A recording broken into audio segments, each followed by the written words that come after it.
Hello siblings, welcome to Scout the Pages. Today we're going to be talking about all of the books that I hope I can get to reading in January 2024. One day I feel alright. The next I'm looking for the light, for the light, for the light. Happy New Year if you're watching this in January. Thank you so much for being here last year, and thank you so much for being here this year. If you're new, welcome. We have quite the stack, so I'm not going to talk too much about each one, but I will give you some keywords about each book and why I'm kind of excited about it or what video it is for. First, I am currently reading Dr. Illuminatus by Martin Booth. This is the first book in the Alchemist's Son series. This was a 10-cent book that I got from my local library's used bookstore back in probably 2019. And to be honest, I'm just reading this to get it off of my shelf.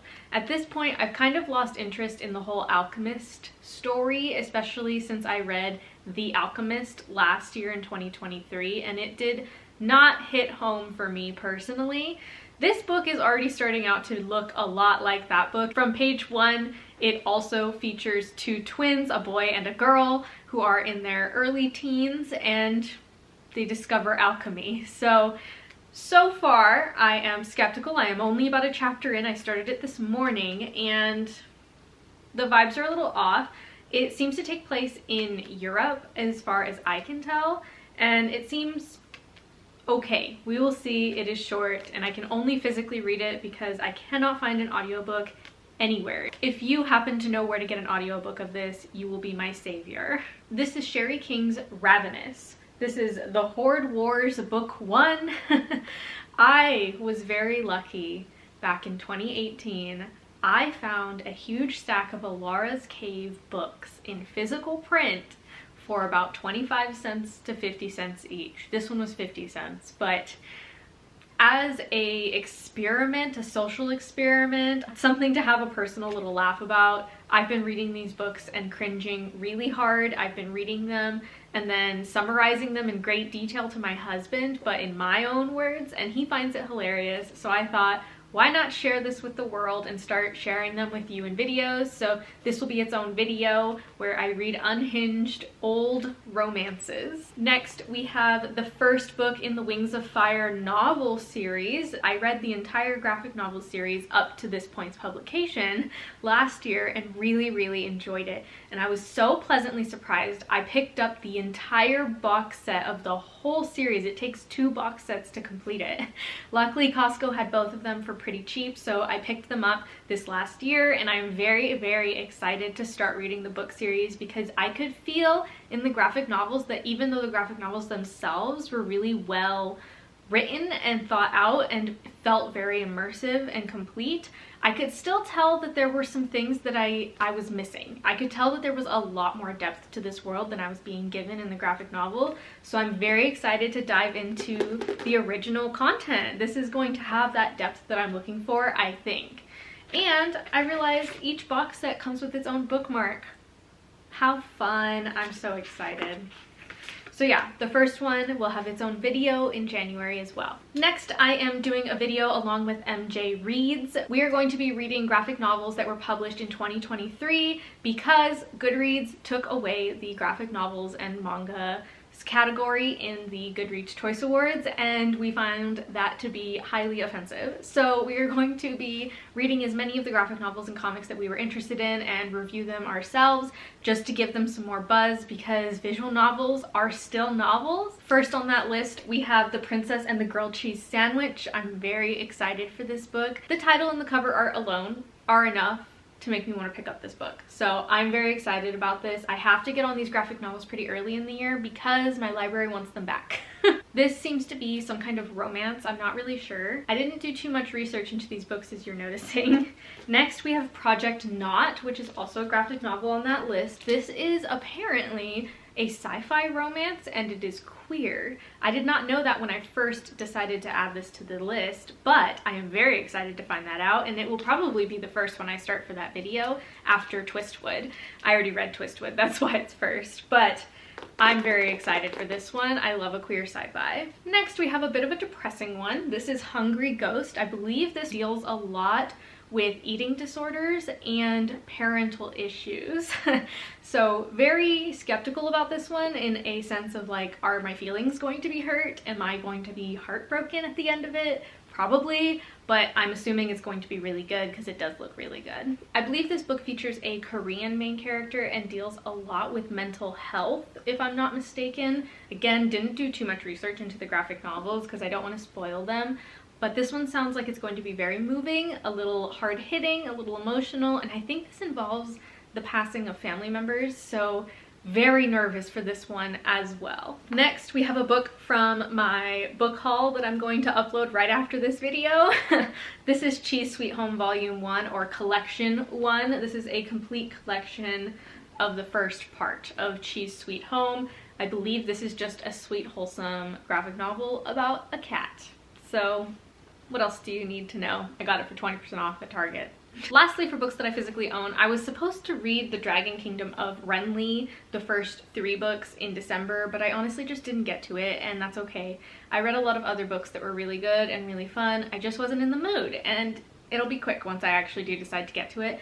This is an omnibus of the first 3 graphic novels in this series. I'm going to do a dedicated video series to this series, and the first video will be the first 3 volumes of this collection. And I believe this is similar to Wings of Fire, but for a younger audience. It seems to be less serious and political and more of a friendship, fun little adventure, and I'm very excited about it. Love some dragon friends, you know? And now we're moving into books that I don't physically own, but I do plan to read. First, in January, I'm going to be starting a video series where I read the Wolves of Beyond series by Catherine Lasky, because I am almost done with the Guardians of Gaul, and I'm loving it so much that I have to read more Catherine Lasky. So I'm gonna start the first book of The Wolves of the Beyond, and if I get time, I may do the second book this month as well, but I'm not reading them in any kind of timeline. I'm gonna do a review for each book. And then we have books 5 and 6 in the Hilda tie-in series. I'm about halfway through Hilda and the Ghost Ship. I am enjoying these books. They're okay. What I will say is I recommend the TV show more. I'm going to do a bigger video in 2024 where I review everything Hilda, so stay tuned for that. Next, I'm starting another book series. Again, I talk in depth about a lot of these larger book series projects that I'm doing in my reading book projects for 2024 video, so check that out if you are interested in more in-depth explanations of each video. But one of those series that I talk about in that video is reading the entire Brandon Sanderson Cosmere. I read Tress of the Emerald Sea. I know, I started with book like 28 or something. I should have started with number 1, but here we are. That one was the one that I thought I would give the best chance, and I was right. It was very enjoyable. It's the one that's the most in my genre and my reading comfort zone, so I'm glad I started there. We're gonna go in order from here on out though. It got me excited, so we're gonna start with book 1 in the Cosmere, which, as according to Goodreads, is Elantris, and then The Hope of Elantris. I'm going to read the Elantris dramatization audiobooks. There is 3 parts to that, so it will be 3 separate books. I'm thinking I will do one video for Elantris, and then I will do a second shorter video for The Hope of Elantris, which I believe is a novella. Next, we have the Smoke and Shadow trilogy for the Avatar Last Airbender. I have parts 2 and 3 left. I just did not finish. I don't know why. I read the first third of the omnibus and then just didn't finish the next 2 parts. I just got distracted. I was a mood reader in December, and that's okay. Deviated from my schedule. I think we're gonna live though. We actually have another physical book. I forgot that this was a physical book because I just got it. This is Strange Things Are Happening in Creepers. This is The Piano by Edgar J. Hyde. These are part of a video series where I am reading books from the Dollar Tree. I got this book for $1.25. I got the whole series for like $6.50. It was nuts. I'm going to start reading these one at a time. They're pretty short and they seem like a lot of fun. So yeah, that's just a little series sneak peek for my Dollar Tree reading. And another book that I did not put in the physical books because I did not know I was going to own it, but I got the graphic novel version of Wolf Walkers for Christmas from my mother and father-in-law, so that was very kind of them. Thank you so much to them. But I'm very excited to read this. We watched the movie on Apple Plus and it was so good. If you haven't seen this movie, I'd highly recommend it. I would love to re-experience the story in a book format because the art style is just so beautiful. The story is so fun. And I'm excited to get into this. And I thought I wasn't gonna own it. I was gonna have to read it on my Kindle, but here we are. I am very pleasantly surprised to be holding this book. And that was the final book. So yeah, that is my quite large TBR for January 2024. I'm gonna start the year off strong. We're gonna make it to 100 books again next year. If you haven't already, check out my 2024 reading goals or my 2024 reading projects videos where I talk more in depth about the future of this channel, what you can expect, videos that are in your future, and we have a lot to be excited about this year. Let me know down below what you are most excited to read this year, or if you have any suggestions for me. I'm always taking recommendations. Thank you so much for watching. Stay safe and stay kind, siblings. Good times, good times. Find my friends again and